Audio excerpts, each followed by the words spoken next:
These are my parents, and that is me when I was little. Oh, nice. And this is my mom and I. So, was your mom Amish there? Or she No, converted to Mennonite? Yeah, she was I was never Amish. My mom loved to make bread. One day she just hung out a shingle by the road and said, "Fresh hot bread on there." And people started coming, and she would make big fat loaves of bread to sell to them. An inspector came, and she wasn't inspected properly. Her kitchen wasn't, and so they tried to shut her down, and people got really upset about it, and she ended up actually being in the newspaper. It's 8 p.m. at night. It's been one tough day. I'm off work. I just remembered I did not feed the chickens this morning because I had to rush to work. And let's go feed the chickens. And I know tomorrow is a bakery opening day, and Charity is baking. So today we're gonna go see everything about her baking and such. Huh? Go. Good boy. Let's go to the chickies.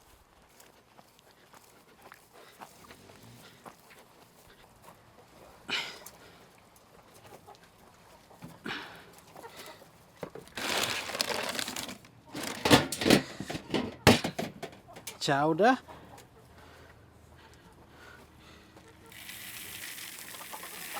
Let's take the dog in and then go inside. Hey, Chowder, let's go in. In. Let's go in. Let's go in and see what Charity is up to, what she's baking today. Ooh, the tomatoes are producing so well. Look at that. Ooh. And the beans are also starting to produce. The peas look healthy. Look at these pears. It seems this year is the year of yield. This fruit, we thought this plum tree was barren, but I want to show you something. Look at that. Look at all that plum. And this is a rare Italian plum. It's so delicious. Look at how many fruit it's got this time. I'm so glad we did not cut it. We had another barren apple tree here. We cut it so that I put these garden boxes. Yeah, look at that. Good, good, good. A lot of tomatoes to can. Holy moly.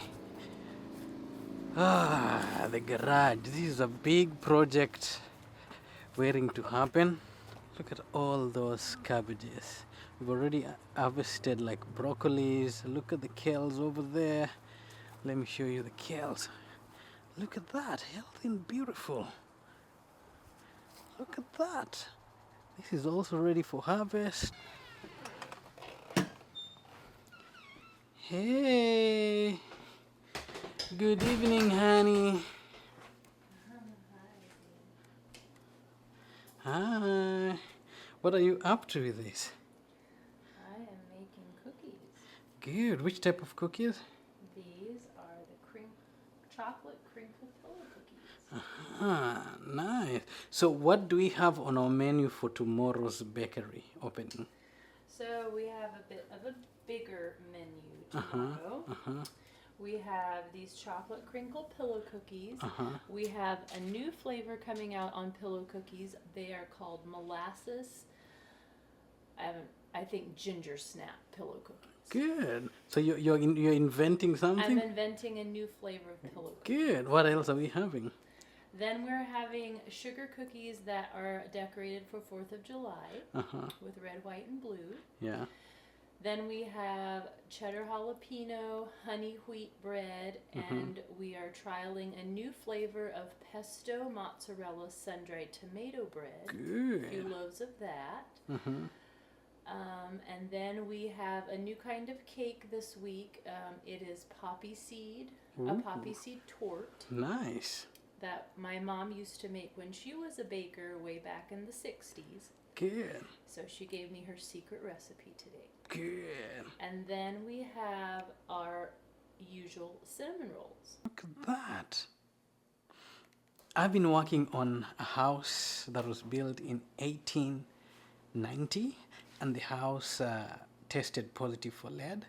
And I took all the precautions, covered myself, everything, but I feel like really dirty. And because we're having a little baby, I'm gonna head on, shower very fast, then calm down.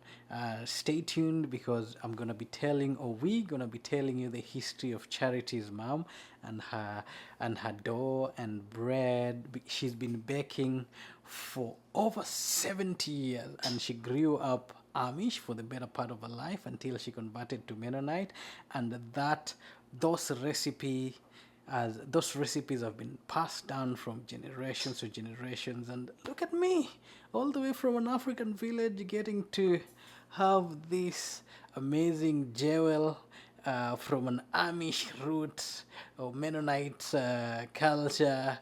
What are the odds, folks? So stay tuned. I'm going to shower, coming back for more. That has risen really well. That has risen really well. So this is jalapeno cheddar. And it seems like most people enjoy this a lot. To get my gloves on here. So tell us about your mom. So I'm going to show you a picture of my mom. Let me put these lights on.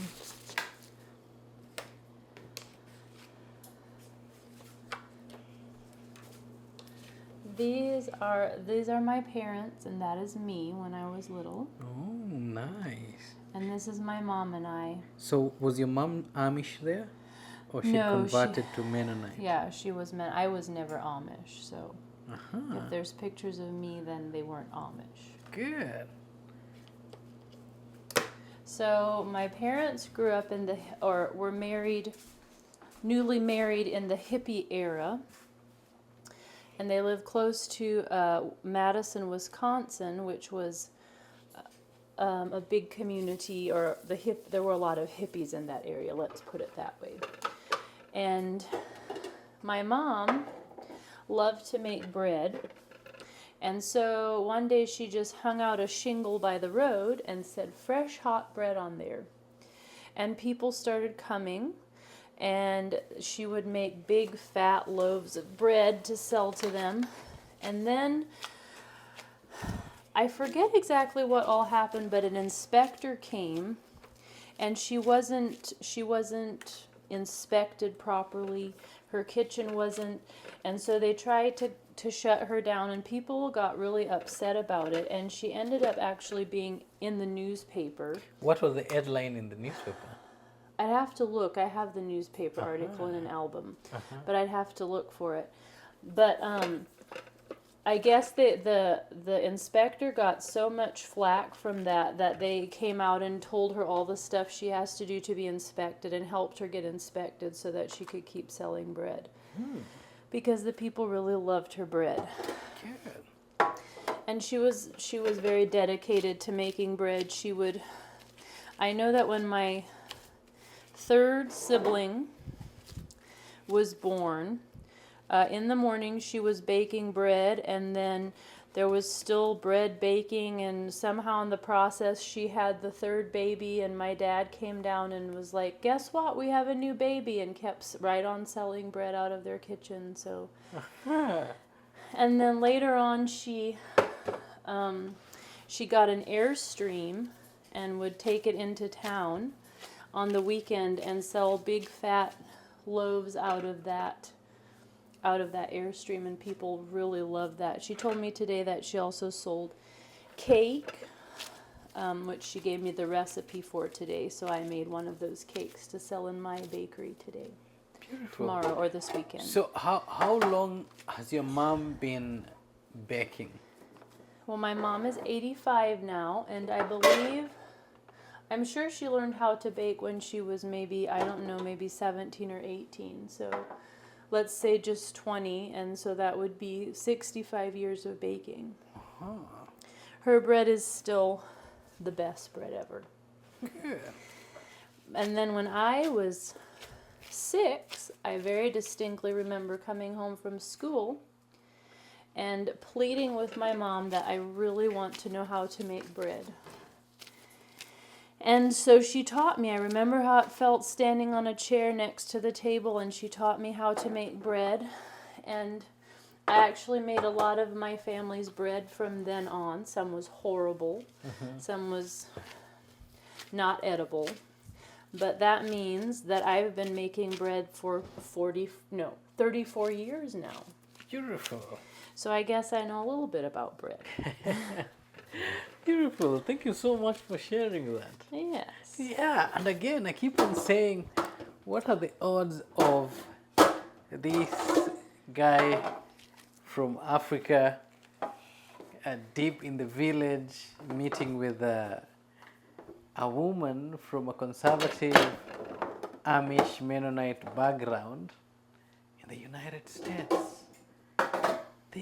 This just baffles me. It keeps on baffling me every day. But I'm really grateful to having met you, honey.